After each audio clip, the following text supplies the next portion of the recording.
अघात मंडलम जात समान भाव मार्याम तमीस्म जराम परमात्म देवम पंचाननम प्रबल पंच विनोदशीलम संभवे मनसि संकरम विकेशम। अर्थात जो आदि और अंत में तथा मध्य में भी नित्य मंगलमय है, जिनकी समानता अथवा तुलना कहीं भी नहीं है, जो परमात्मा के स्वरूप को प्रकाशित करने वाले देवता, जिनके 5 मुख हैं और जो खेल ही खेल में अनायास ही जगत की रचना, पालन और संहार तथा अनुग्रह एवं तिरोभाव रूप 5 प्रबल कर्म करते रहते हैं, उन सर्वश्रेष्ठ अजर अमर ईश्वर अंबिकापति भगवान शंकर को मेरा मन ही मन चिंतन है। ओम नमः शिवाय।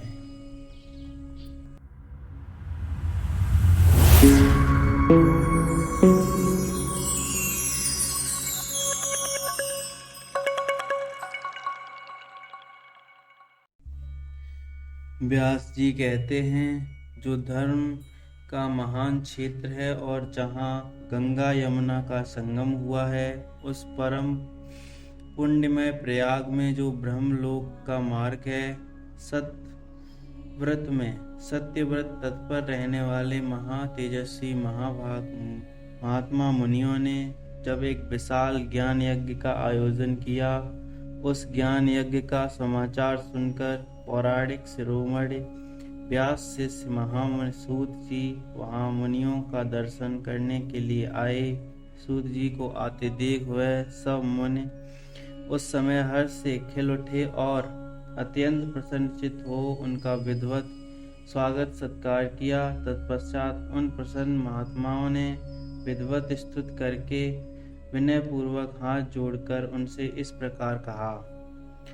सर्वज्ञ विद्वान रोम हर्षिणी, आपका भाग्य बड़ा भारी है। इसी से आपने व्यास जी के मुख से अपनी प्रसन्नता के लिए ही संपूर्ण पुराणों की विद्या प्राप्त की है। इसलिए आप आश्चर्य स्वरूप कथाओं के भंडार हैं। ठीक उसी तरह जैसे रत्नाकर समुद्र बड़े बड़े सारभूत रत्नों का आगार है, 3 लोक में भूत वर्तमान और भविष्य तथा और भी जो कोई वस्तु है वह आपसे अज्ञात नहीं है।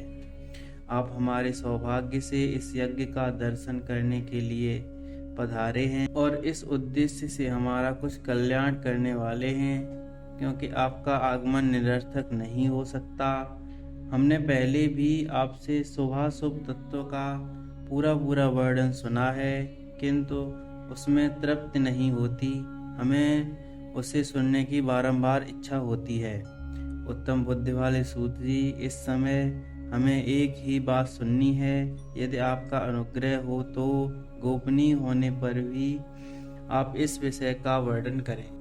घोर कलयुग आने पर मनुष्य पुण्य कर्म से दूर रहेंगे, दुराचार में फंस जाएंगे और सब के सब सत्य भाषण से मुख फेर लेंगे, दूसरों की निंदा करेंगे, पराये धन को हड़प लेने की इच्छा करेंगे, उनका मन पराई स्त्रियों में आसक्त होगा तथा वे दूसरे प्राणियों की हिंसा करेंगे, अपने शरीर की आत्मा समझेंगे, मूख, नास्तिक और पशुबुद्धि रखने वाले होंगे, माता पिता से द्वेष रखेंगे, ब्राह्मण लोभी रूपी ग्रास बन जाएंगे,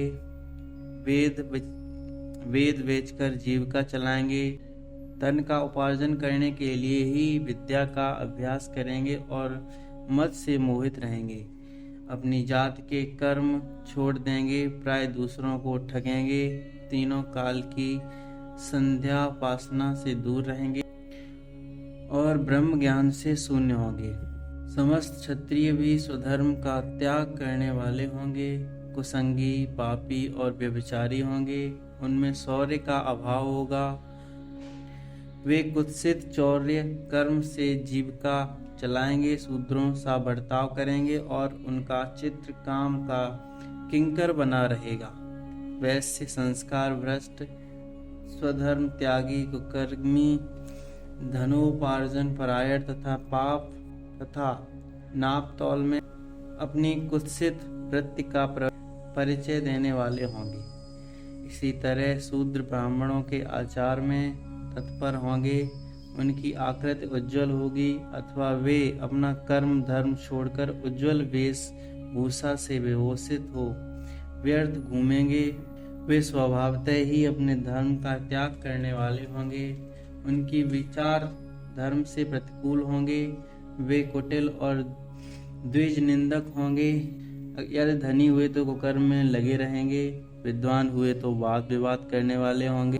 अपनों को कुलीन मानकर चारों वर्णों के साथ वैवाहिक संबंध स्थापित करेंगे, समस्त वर्णों को अपने संपर्क में भ्रष्ट करेंगे। वो लोग अपनी अधिकार सीमा से बाहर जाकर द्विजोचित सत्कर्मों का अनुष्ठान करने वाले होंगे। कलयुग की स्त्रियां प्राय सदाचार से भ्रष्ट और पति का अपमान करने वाली होंगी, सास ससुर से द्वेष करेंगी, किसी से भय नहीं मानेंगी, मलिन भोजन करेंगी, कुत्सित भाव में तत्पर होंगी, उनकी शील स्वभाव बहुत बुरा होगा और वे अपने पति की सेवा से सदा ही विमुख रहेंगे। सूत जी, इस तरह जिनकी बुद्धि नष्ट हो गई है, जिन्होंने अपने धर्म का त्याग कर दिया है, उन लोगों को इस लोक और परलोक में उत्तम गति कैसे प्राप्त होगी, इसी चिंता से हमारा मन सदा व्याकुल रहता है। परोपकार के समान दूसरा कोई धर्म नहीं है, अतः जिस छोटे से छोटे उपाय से इन सबके पापों का तत्काल नाश हो जाता है, उसे इस समय कृपा पूर्वक बताएं, क्योंकि आप समस्त सिद्धांतों के ज्ञाता हैं। व्यास जी कहते हैं, उन भाव्य आत्मा मुनियों की यह बात सुनकर सूत जी मन ही मन भगवान शिव का स्मरण करते हैं और इस प्रकार बोलते हैं।